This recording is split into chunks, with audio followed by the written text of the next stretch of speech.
You can see the damage from the road, a hole in just about every window of this home, the evidence that something happened here, even showcased by debris left on the roof. More than a week ago, Eduardo Barros allegedly assaulted his girlfriend in this house and beat her with a gun. During this process, he asked her, "Did you call the sheriffs?" And I guess there was a smart speaker connected inside the residence that was connected to the home phone. And I guess I heard the keywords is "call sheriff." The saving grace in this life-threatening situation? The sheriff's office says it was the smart speaker, the Amazon Echo known as Alexa. During my interview with the victim, I talked to her. She told me that no one in the house had called 911. She had told me that Alexa, I guess is a smart speaker, had called while they were arguing. But now the homeowners, the woman's parents, are puzzled. Since that dispute, they've tried calling police through that smart device. We were with them as they tried again Monday. Alexa, call the sheriff. To make calls, first register in your Alexa app. I'm sorry, I can't help. Please call 911 from a mobile or landline phone. In addition to that, there is no record on their mobile devices that that type of call was ever made or completed.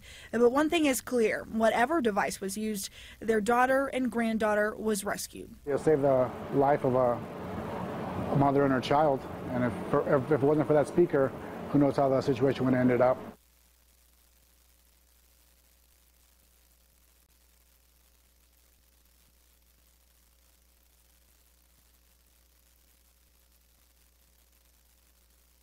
Amazon's Alexa can't call 911. But a sheriff claims it did. In New Mexico, a sheriff's department says a smart speaker helped stop a domestic violence dispute. Amazon says that's impossible. The Bernalillo County Sheriff's Department received a disturbing 911 call on July 2 at about 10 p.m. A mother and her child were held hostage at gunpoint in their New Mexico home, after Eduardo Barros allegedly hit the parent in the face with a handgun. While they were held hostage, the sheriff's department said, the victims were able to contact law enforcement through Alexa, Amazon's smart assistant that works through speakers like the Echo and on Amazon tablets, as well as devices with the Alexa app. In the recording, you can hear her screaming, "Alexa, call 911, said the department's public information officer, Felicia Romero. The county sheriff, Manuel Gonzalez III, lauded the smart assistant for being able to contact police in a dire situation, ending a 6-hour standoff between the alleged suspect and the local authorities. This amazing technology definitely helped save a mother and her child from a very violent situation, Gonzalez said in a statement. But there's one massive problem with the whole story: Alexa can't call 911. See it for yourself on this Echo simulator. Here's what happens when you ask Alexa to call 911. Smart speakers are having a breakthrough moment of sorts, with a big push by leading tech companies and a welcome embrace by consumers. Amazon has a 2-year head start with its expanding lineup of Alexa-powered Echo devices and partnerships with dozens of smart home device makers. Google started selling its competing voice-activated Google Home late last year. Apple plans to release its HomePod speaker in December. Amazon's Alexa is useful for a handful of tricks. You can set a timer, play music, and turn on your lights, but it can't call police. Amazon rolled out a new calling feature in May, but it only works between Echo devices or the Alexa app, which means that Alexa wouldn't be able to call real phone numbers, like 911. There are a handful of IFT commands for your Alexa to make calls, but it's only for your own phone, not an outside landline. It's not the same as asking Siri or Google Assistant on your phones to call 911, because they actually have a mobile network attached to them. The receiving end would also need to have an Echo device or the Alexa app connected to Wi-Fi or mobile data, and they would need to have Alexa calling/messaging set up, an Amazon spokeswoman said in an email. Similarly, the Google Home smart speaker doesn't make phone calls yet, a Google spokeswoman said. The sheriff's department in New Mexico did not have an Echo device or app set up for the call on July 2. Amazon declined to comment on whether it's building an emergency call system for Alexa. Did you call the sheriff? The sheriff's report, released Monday, applauded the smart device's features, but it doesn't match up with what the technology can actually do.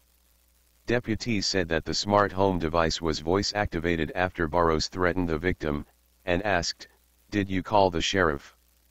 The police report stated that the Echo heard "Call the sheriff" and dialed out to 911. The Echo and Echo Dot are only voice-activated through wake words including Alexa or Echo, and do not process requests unless activated, Amazon said. "Did you" is not listed as a wake word for Amazon smart speakers. Also on the police report, the victim can be heard yelling "Alexa, call 911" on the call recording. It's unclear why someone would ask their smart speaker to call 911 if they are already on the phone with police. "All we can confirm is that 911 was called, we have the recording," the victim stated. "That's what happened," Romero said. "We don't know what device it came from. I don't know how it did it." Romero said the smart speaker was connected to the victim's home phone system. Amazon said that's impossible. The Alexa calling and messaging service is not able to connect to third-party calling services or landlines to make a 911 call, an Amazon spokeswoman said. Tech-enabled, CNET chronicles tech's role in providing new kinds of accessibility. CNET magazine, check out a sample of the stories in CNET's newsstand edition.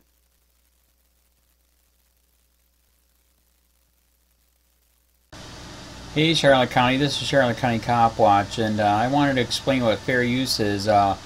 You can use pieces of news articles if you're doing it for news reporting, you have commentary, and you're doing it for education purposes. So that's what fair use is, as you can see right here. Another reason why I wanted to make this video is to let you know I have just joined with Patreon. A nice thing with Patreon, I make no money on YouTube. They took the money away years ago, and so this is another way to give, and it's a nice thing too because you can give monthly. You can give $1, $5, $10, whatever. I do 4 to 5 hours a day on trying to wake the sheeple up on how corrupt it is and different ways that you can fight the corruption. So Patreon is a way that you can do it, and then of course the old way is still there. Donate to Sheriff County COPWATCH with PayPal or credit card. So keep that in mind. 4 to 5 hours a day. I make no money, but the corruption happened to me and I'm sick of it, so I'm trying to wake people up. But my wife would love it if some, if we could get some help out there. There's 47,000 subscribers. Just think if each one of you subscribers just gave a, let's say, actually, yes, $1 a month. 47,000 subscribers gave $1 a month. That would be awesome. That's not going to happen. But anyways, that would be great if it did happen. But, do the math in your head. Just think about it. Like I said, 4 to 5 hours a day. I get no money from YouTube. YouTube has gone nuts. You can't do anything anymore. They're taking the money away everywhere. So these are a couple different ways that you can still help out with all this time that I put in. And as you know, I'm in a special situation where, at least I can do it. 4 to 5 hours a day. We have a cleaning company during the day. That's what allows me to do this, and we're debt-free. So this is my hobby. I don't go fishing and all that other crap. I try to save the world.